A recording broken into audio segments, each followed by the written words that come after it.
Hey, it's Eben. Right here in this video, you're about to learn a key element of leadership. For more advice and tips to help you in business, make sure to click the link you see in this video or go to ebenpagan.com. So another thing that I've learned that's been very valuable, Ralph on our team has taught me, is you remember I mentioned that if you have a brainstorm, your team member will think it's a mandate or an order, or they'll run with it and they'll start doing it. And if anyone says, "What are you doing?" they'll say, "Well, the boss told me to do it." Your throwaway ideas sound like projects to those people. If you get a star and you say to them, "Okay, here's what I want you to do. I want you to be an individual here. I want you to be a free person, and I want you to make sure and guard the priorities of the organization and guard the priorities that your team has. And if I show up and I say to you, here, drop everything, let's do this," instead of just saying, "Okay, let's do it," reflect back to me what's already going on. Reflect back to me the things that I've forgotten, that we're already working on, that we're already making progress on, so that I can get my head back together. Someone who is the master of this on our team is Bo Ryan, who is one of the people that heads up our technology department and has built a lot of our technology. And he gets this at an intuitive level.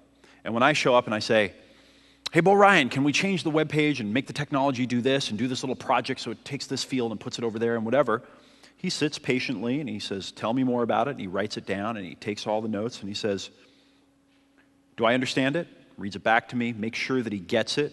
I don't get a lot of weird pushback. He's not arguing with me and being pessimistic. He's just trying to understand where I'm coming from. And then he goes away and he comes back a day or two later and he says, "I went and I checked with the team. I looked at our other priorities, and yes, we can do this, but here's what it's going to mean. Here are the top 3 priorities that we're working on as a company right now, or the top 3 priorities we're working on our team. Here's when I think we can deliver those. If we do this thing that you want, it's going to push back this money-making project by 3 weeks. So what do you want to do? It's your call." Now, for someone like me, that is magic. That is spectacular. Because I usually get either someone saying to me, while I'm saying the idea, "No, we couldn't do that. No, that wouldn't be that good," arguing in the moment, or them running off like a chicken with their head cut off to implement the idea and not paying attention to all the priorities that we have. So if you want this to happen and you want to have an efficient team, I really think that you have to affirm and teach your people to do this. You have to talk about it on a regular basis. And you have to, be conscious in the moment to say, "All right, here comes a brainstorm. You ready? Or here's a project. I think this could do very well for us, but do me a favor, listen, understand it, and then go back and do a little analysis and let me know where it fits into our priorities." Another approach that I think is important is talking to conflicts of interest, bringing them up proactively in the beginning. A curious thing about business is that there is a conflict of interest, so to speak, in almost every single business situation. The most fundamental conflict of interest is the conflict of interest that exists between the customer and the company. The customer wants to get everything that they can get for the lowest possible price, lowest outlay. The company wants to get the most money for the smallest amount of product or service that they deliver so they can make the most profit. Does that make sense? There's a built-in conflict of interest right into the soul of a business transaction.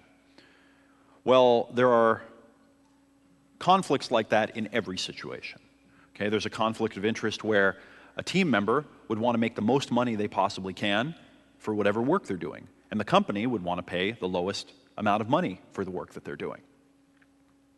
2 team members that, if there's an opportunity in the company, those 2 team members would both want to have that opportunity, but maybe it only requires 1 team member. There's always a conflict of interest. And one of the things that I like to say is that as our business has grown up, all of the important decisions have shifted from being pretty clear, yeah, we should do this, or no, we shouldn't do that, and they've evolved to 4951s. And the bigger your business gets, the more everything evolves closer to a 4951 decision. What's the number one factor to consider When making an investment? Opportunity cost. Warren Buffett. Nobody knew that. What does opportunity cost mean? It means that you've got a 49.51. You've already got a good thing over here. And it's the devil you know. So it even gets a little extra credit because you know what to expect.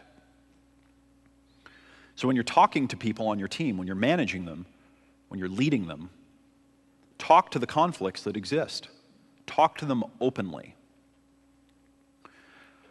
Probably 3 months ago, I had a huge epiphany. This was like, I think of these things in 3 levels. There's an aha, where I go, oh, wow, that was a great insight. Then there's a realization, like a concrete realization where I say, oh, that's a big lesson, I get it. And then there's the epiphany. There's the head opens up and you go, ah. This was the epiphany level one, and it was in my relationship with my girlfriend. We were having some challenges where we'd get into these conflicts over petty little things. And all of a sudden I realized that there is a difference between a problem and a conflict. And conflict-oriented people don't know that. Conflict-oriented people turn every problem into a conflict because that's their orientation. If you can realize that anytime there's a problem, it doesn't need to turn into a conflict, and as soon as it starts, you go, brakes please, let's stop, you can get very far.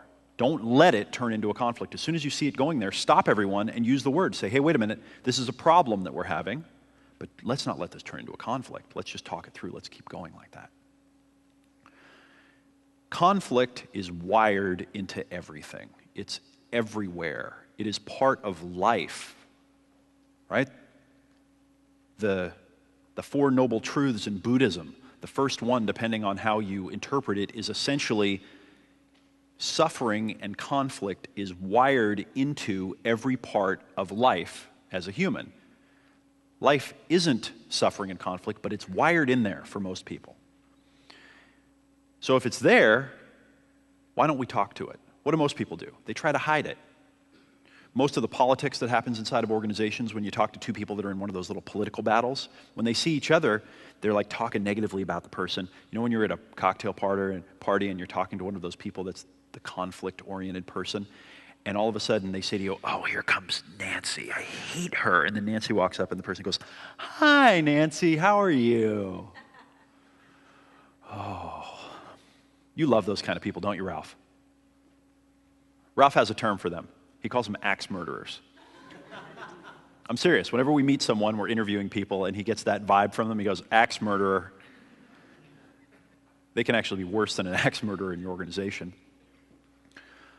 Conflict is everywhere. Some people are oriented to conflict. Talk to the conflict up front, okay? Talk to the conflict of interest. And if you're having a conflict with someone, really talk to it up front and say, hey, we're having a conflict.